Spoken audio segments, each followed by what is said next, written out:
আসসালামু আলাইকুম, সবাই কেমন আছেন? আশা করি সবাই ভালো আছেন। অনেকদিন পরে গ্রামে আসলাম ভোট দেওয়ার জন্য, খুবই ভালো লাগতেছে। কিন্তু অনেকবার ভোট দিতে গেছি, এই 17 বছর কোনো ভোট দিতে পারি নাই। এবার ভোট দিলাম, এই যে দেখেন ভোট দিয়ে আসছি, খুব ভালো লাগছে।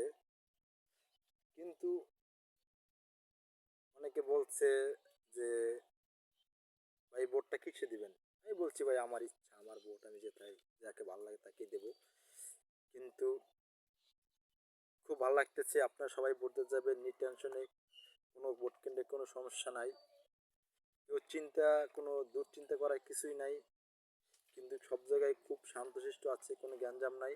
সবাই ভোট দিতে আসতে পারেন, মন খুলে সবাই ভোট দেবেন। আশা করি সবাই ভালো আছেন, সবাই মন খুলে ভোট দিয়ে আসবেন। আসসালামু আলাইকুম।